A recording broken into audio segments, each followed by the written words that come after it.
वह साइंस है जिस साइंस को हम लोग आंखों से नहीं देख सकते और हाथों से महसूस नहीं कर सकते। इसीलिए हमारे इस कर्मकांड पे बहुत से लोगों का ये रहता है कि अरे ये बेकार चीजें, अच्छी चीजें नहीं है, ये ऐसे ही है, पंडित जी बताते हैं। क्योंकि ऐसा नहीं है। कर्मकांड हमारा वो साइंस है जहाँ पे आज का आधुनिक साइंस समाप्त होता है, वहां से हमारा साइंस स्टार्ट होता है।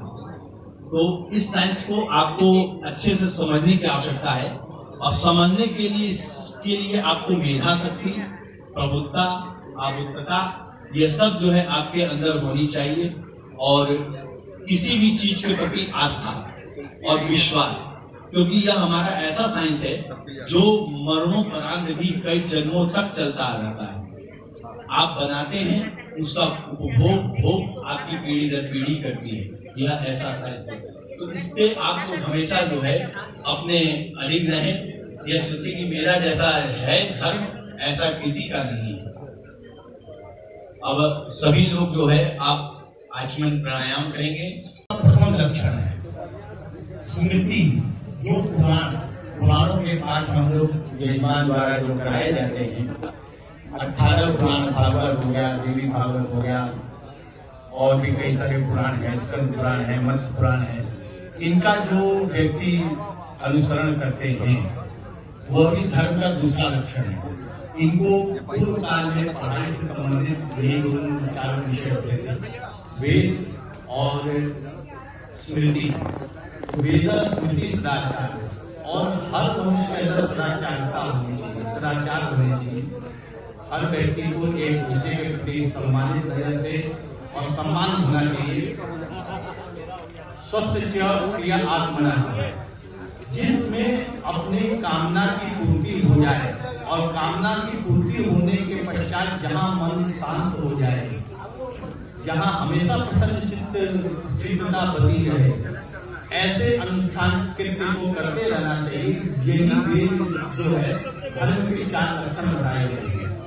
वेद, स्मृति, सदाचार, और जिसमें अपनी प्रसन्नता हो। तो अपनी प्रसन्नता जहां दीर्घकालीन बनी रहे, ऐसे कार्य को करके व्यक्ति को प्रसन्न होना चाहिए। तो किस प्रकार के दीर्घकालीन?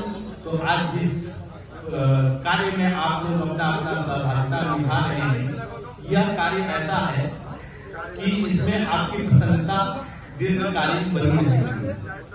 और आज की जो प्रसन्नता है वो पार्टी की है, टीचर देखने की है। तो ऐसी प्रसन्नता बस कुछ क्षणों के लिए होती है, लेकिन यह जो कार्य है यह ऐतिहासिक कार्य है। और भागलपुर में जो यह कार्य हो रहा है यह वास्तव में अद्भुत हो रहा है। यह अनुष्ठान जब हम लोग प्रथम दिन यहाँ आए थे, सभी ब्राह्मण देवता भी कह रहे हैं कि हम लोग प्रथम दिन चाहे लगातार यह अनुष्ठान इस तरीके से चल रहा है कि न भूतो न भविष्य की, न भूत में हुआ न भविष्य में शायद कहीं हो जाए, क्योंकि यहाँ साक्षात प्रभु श्री हरि की कृपा है इस मंडप में। यह मंडप जो है स्वयं हम लोग नहीं चला रहे, यह स्वयं बाबा भोलेनाथ और भगवान विष्णु। तो गौशाला तो एक गावो ममा पिता संतु, गावो में संतु कृष्णता, गावो में हृदय संतु, गवा मध्य प्रसाद। यज्ञ साधन भूताया विश्वमासी विश्व रूप देव प्रियता नया गवा। जहाँ गौशाला है तो गाय को समस्त यज्ञ का जो फल है। गाय के बिना तो यह फल ही सिद्ध नहीं होता है, क्योंकि जब वो दूध देगी तभी दूध से दृष्टि पुष्टि पुष्टि आत्मा सब देवता लोग और मनुष्य सभी प्रसन्न होते हैं। तो यह तो यहाँ की प्रभुता है। और आज हमारा जो है समय हो गया है, अब हम लोग जो है इस कार्य को यही प्रारंभ करेंगे और सभी यजमान अपने अपने एक बार स्थान पे सामग्रियों को यथाविधि देख लेंगे। किसी के पास कोई सामग्री घटी बड़ी हो तो अभी ले लेंगे। और जो सिक्का गया है आपके पास, उन सिक्कों को आपस में वितरित कर लें। प्लस सिक्का जाने के बाद जी हम भी प्रभु के लिए हम भी समझ गए हैं, परंतु हमको जो है अभी भी संदेह है राक्षसों के प्रति कि क्या यह दवा का दया का भाव हमारे प्रति रह सके। तो भगवान बड़े मुस्कुराते हुए बोले कि आज यहाँ जो है कृत्य हो रहा है और इस कृत्य में जो हमने दर्शक होता आप लोग को मंत्र दिया है, इसमें बड़ी शक्ति है, इसकी बड़ी प्रभुता है, इसमें समता है, इसमें सामंजस्यता है। इसको आपको समझने के लिए अपने आंतरिक मन को अपने शरीर के अनुसार करना चाहिए और शरीर को भगवान में लीन करना चाहिए।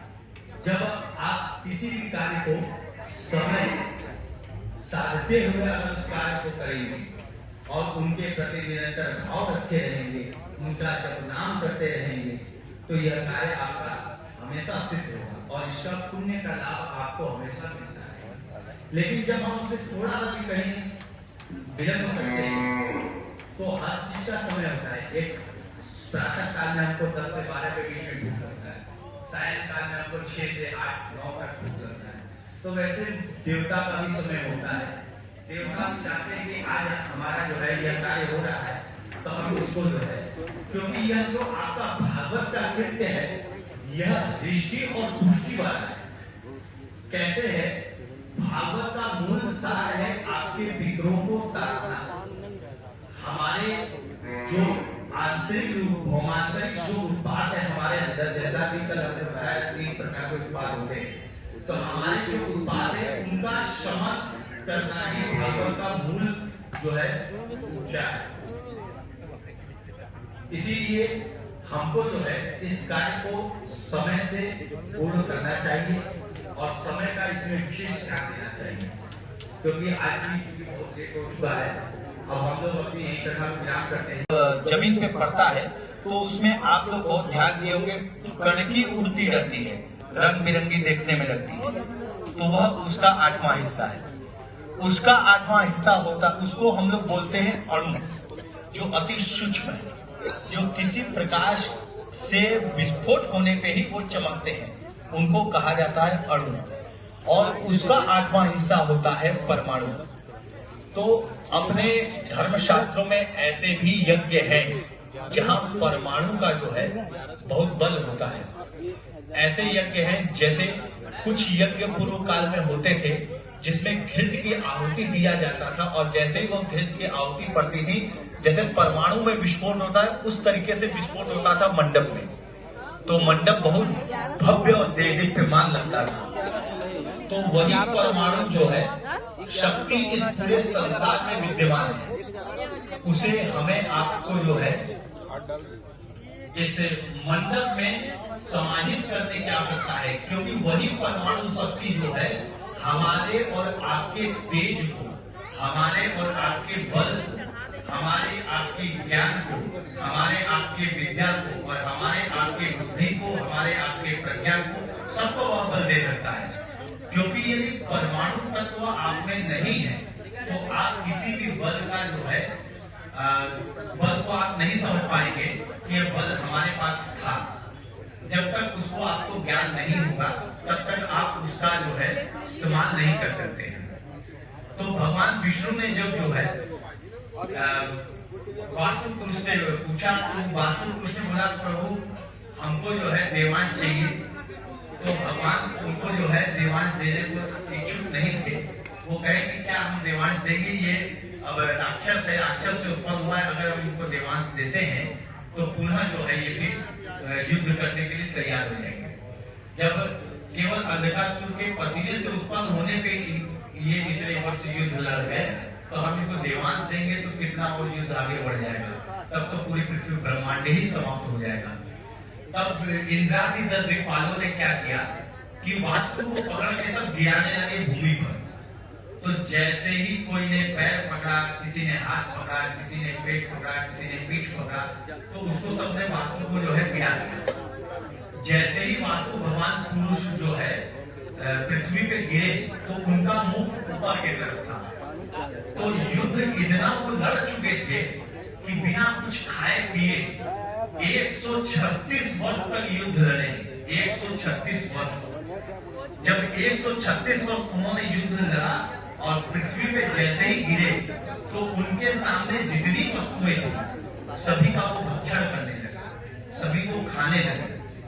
तब ये हुआ कि अब इनको भूख लगे, तब इतना हाहाकार मचा।